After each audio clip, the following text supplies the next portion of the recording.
This is James Elder for IFL TV in association with Macklin's Gym Marbella. I'm at the Platinum Community Centre today in Bolton. With me, I've got trainer Peter Fury. What's happening, Pete? Yeah, good, James, thanks. Good. Must be good to have John Fury back home, your brother. Talk to me Yeah, a bit about that. It's good that he's out of prison and he's helping us, in here. So, he's part of the team, he's his family, so it goes without saying. So, on we roll. We've got some serious business ahead, and we're looking to take care of it. How much of a help is this for Tyson Fury to have his dad back in part of his team? Well, emotionally, it's got to mean something, It's not nice having your father locked away, is it? So, it's all a plus. Talk to me a little bit about the fight. How has preparation been so far with Tyson in this camp? Preparation's gone very well. We've done a lot more sparring than what we normally do. Changed things around a little bit, and it's going extremely well. So it's going to be a nice display at Tyson. What do you think, Christian Hammer? What do you think his strengths are as a fighter?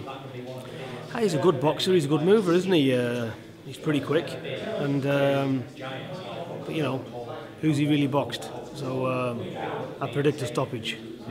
I mean, Tyson's mandatory to face WLADIMIR KLITCHSKO. Is he motivated for this fight? Is in the back of his mind? Is he still got one eye on the Klitschko fight?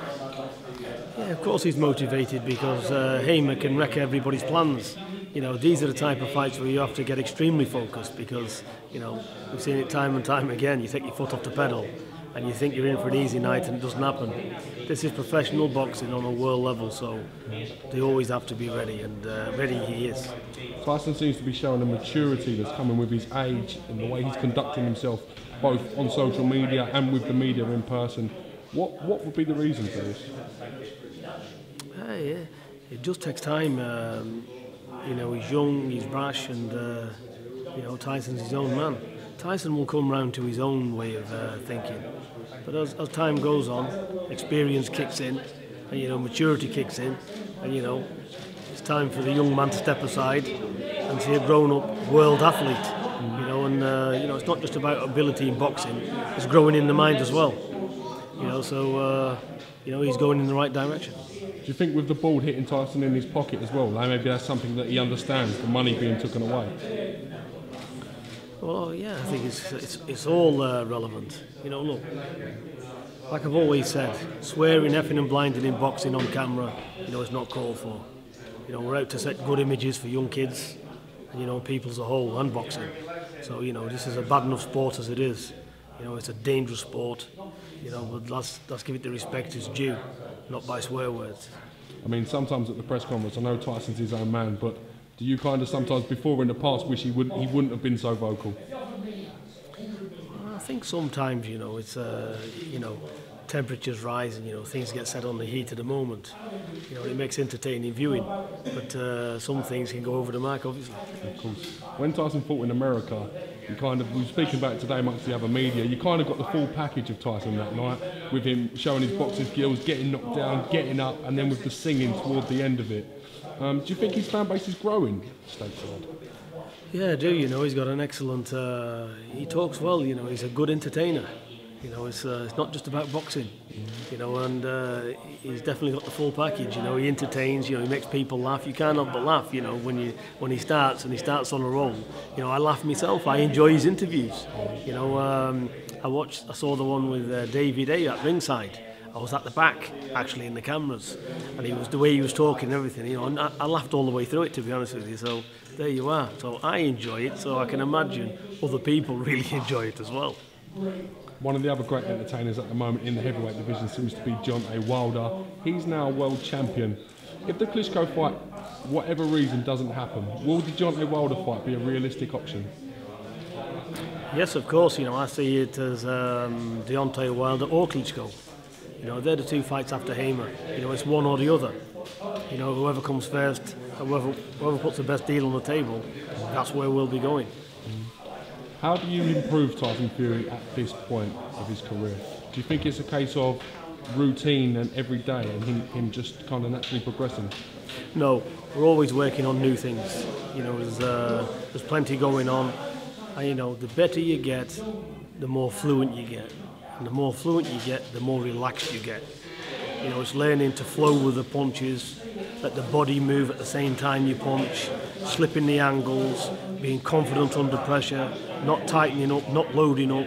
All this takes years to master, and that's what I'm working on more than anything. It's not about repetition, you know, and slogging a dead horse every day. It's about keeping them active, keeping them positive, and letting them realise where they're trying to go, where they're at, and what needs to be done. There's plenty to be done. Your boy Hughie Fury seems to be making a recovery from his virus. He seems to be putting weight on as well, which is a good sign. How far is he away from full fitness, in your opinion? Well, he's getting there. I'd say at the moment he's about 80%. He has, you know, when we say an illness, you know, it was only he had intolerance to foods. You know, so it's like dairy products mainly, this type of thing. So we've cleaned up his diet properly, and he's firing on all cylinders. You know, his body's in good shape, and you know, in this fight he's going to be better than what he's been in all of his previous fights. Because in his previous fights he's always fought with like complications, where he's not feeling well, feeling sick. You know, training's not been going too good, and all of this. So now he's firing, he's training well, so he's ready. How relieved are you, A, as a trainer, and B, as a father, that there's been light at the end of the tunnel for this situation? Well, you know, look, in everything in this planet, how many boxing gyms have we got? How many so-called world trainers have we got? How many idiots have we got? Yeah? It's the same in doctors, it's the same in the medical profession. You know, we've been everywhere. It's cost us about 30 grand. He's been to Harley Street in London, and he was the worst one of the whole lot. So basically, we spent money hand over fist for no reason, when it was pretty straightforward. We had him tested, allergy tests, and it shot up straight away. You know, we've had him to heart specialist. There was queries over that at one stage. You know, you name it. He's been right to the very top of what do they call them? Cardiac, whatever it is. You know, nothing wrong with him at all.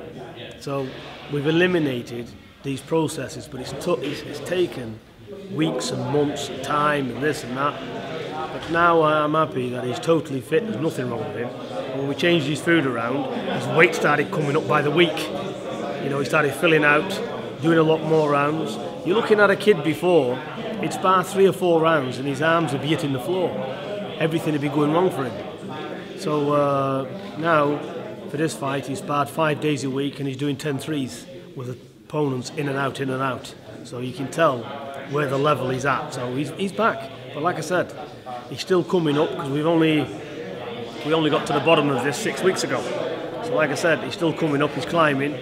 But expect Hughie over the next 12 months to pack on a lot of muscle, a lot of definition, and be hitting with a lot of power. Eddie Chambers, we last saw him out against Marcelo Nascimento. Very disappointed performance from Eddie Chambers, and maybe for yourself in terms of the way he went about his work. Where do you go from there and from now with Eddie Chambers? Well, look, you know, I'm not taking anything from that. You know, when you're getting in with a bad chest cold, you know, which he had, you know, and that's even taking that away. Eddie's more of a boxer. So when somebody's not engaging with Eddie in the running back, you know, Eddie will just go in lazy mode. You know, but you know, we pushed him. He had Nascimento down 4 times or whatever. But that's no excuse. He should have had Nascimento out of there in a couple of rounds. But he never. But like I said, onwards from that, Eddie is a world-class fighter. He's a good fighter as well. So we had him a fight. You know, Frank Warren had him a fight on this 28th, and I spoke to Eddie, and he said he's still ailing from the chest infection, and he said rather than come back and enter a grueling camp, he'd rather come into camp fully ready, fully focused, and win in style. You know, it's not just about the win for Eddie, he wants to win in style. So I told him to take rest with his family. I believe he's trying to extend his family. So, you know, the best of luck to Eddie. And, you know, listen, he's a friend of the family, Eddie. So anything we can do for Eddie, it's the same, you know, we're in his interest. Speaking of family, you're now training your late brother Hughie's son, Dempsey. How has that been going, and how's Dempsey settled in the camp? You know, he's settled, you know, unbelievable. And this kid's got pure talent as well. You know, he can box. You know, you're going to see on the 28th just his movements, the way he can box. when he's boxed in the past, he's never been fit, because obviously, you know, the young, aren't they? You know, it's when you, it takes a lot. Some people, they just won't listen to the father. You know, and he's no different. But he's been here, he's knuckled in, he's sparring. You know, well, he's sparring 10 threes and he's only doing a 4 threes. So you can see the level of fitness he's at. He's right on weight now, and expect big things from him in the future. I'm not so sure he's going to be competing at between super middle and light heavy. I think at the minute he's about 12-12. I don't see him. I think he's going to struggle to get down at super middle, but for title fights he should do.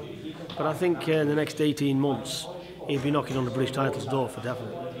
Well, listen, thank you for talking to IFL TV. It's great. Always a pleasure, to James. Chat with you, mate, and spend a bit of time with you. And always it's good to see Tyson's dad back as well, because I've never had a chance to meet him before myself, so it's interesting. Well, he's big, he can speak, he shouts, so you'll get plenty of him. Top man. Thanks for your time. All right. See you soon.